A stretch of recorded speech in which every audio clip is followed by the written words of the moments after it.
सिर्फ शीयों के नहीं, तमाम मसलक और तमाम इस्लाम के फिरके इस हदीस पैगंबर पे मुत्फिक हैं।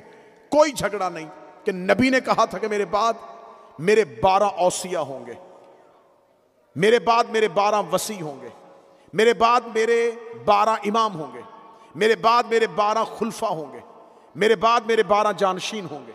मैंने ये लफ्ज़ इसलिए बदले कि मुख्तलिफ किताबों में अहले सुन्नत की कहीं खुलफा का लफ्ज़ है, कहीं औसिया का लफ्ज़ है, कहीं नुकबा का लफ्ज़ है, कहीं आइमा का लफ्ज़ है, लेकिन लफ्ज़ बदले हैं, तदाद नहीं बदली।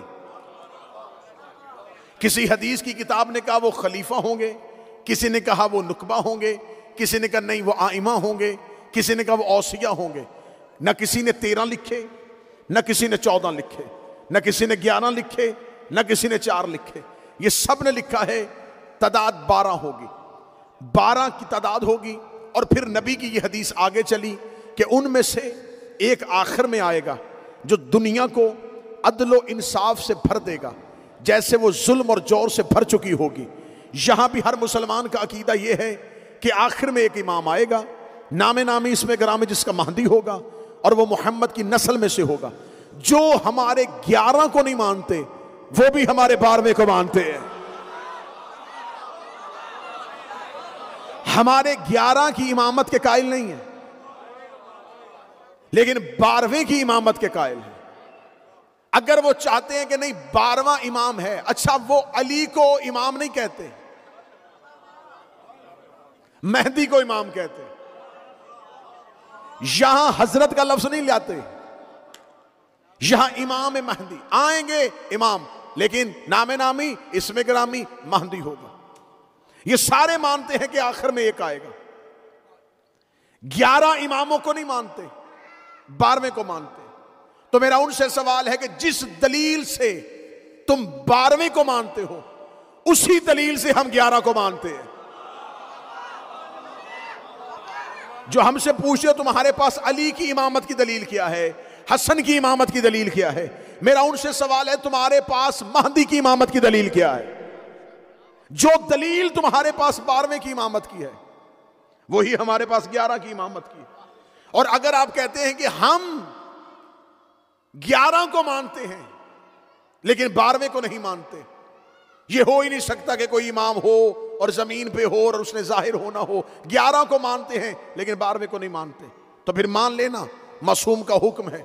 जिसने हम में से एक की भी इमामत का इनकार किया उसने हम सब की इमामत का इनकार किया। अगर आप ये कहेंगे कि हां हम इमाम महदी के वजूद को तो मानते हैं लेकिन 11 के वजूद को नहीं मानते, दीन फिर भी नाकिस। अगर आप कहें कि हम 11 को मानते हैं लेकिन 12वें की गैबत के कायल नहीं हैं, दीन फिर भी नाकिस है। अगर कोई शिया गैर शिया किसी शिया से सवाल करता है कि आप हमें 12वें की गैबत समझाएं, तो मैं उसको मिसाल देता हूं। अगर कोई आज यहूदी आके मुझ पे सवाल करे कि आप मुझे नमाज की रकतें बताएंगे कैसे हैं, तो मैं उससे कहूंगा पहले तू वजूद नमाज को मान, फिर मैं तुझे नमाज की रकतें भी बताता हूं।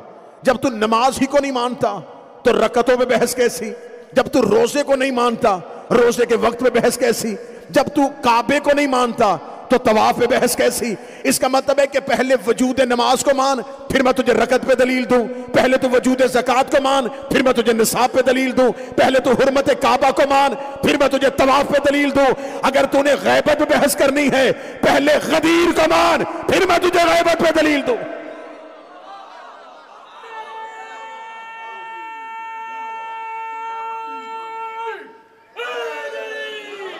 पहले गदीर को तस्लीम करो, क्योंकि इमामत गदीर से शुरू हुई है और गैबत तक आई। मुहर्रम के दिनों में सोशल मीडिया पे सवालात शुरू हो जाते, मेरी कौम के बच्चों पे मातम क्यों करते हो, काले कपड़े क्यों पहनते हो। ये सारे सवालों के जवाब देंगे, पहले सकीफा पे बहस करो। हम करबला से मुतअल्लिक हर सवाल का जवाब देंगे।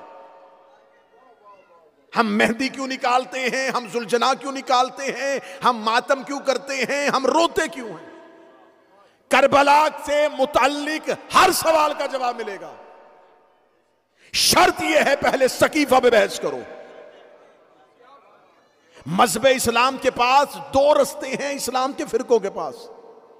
एक गदीर से शुरू होता है, एक सकीफा से शुरू होता है। जो सकीफा से शुरू हो उसे खिलाफत कहते हैं, जो गदीर से शुरू हो उसे इमामत कहते हैं। आज मुसलमानों के सारे फिरके कहते हैं कि 12वां है और उसका नामे नामी महदी है और वो आ जाएगा। कुछ कहते हैं पैदा होगा, कुछ कहते हो चुका है। लेकिन अपने मौलवियों के सरों पे कुरान रख के पूछो, ये जिस 12वें की इमामत के कायल हो, इसका ताल्लुक सकीफा से है या गदीर से है?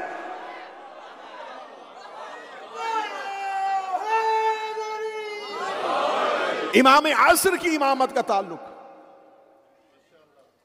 गदीर के ताल्लुक से है या सकीफा के ताल्लुक से?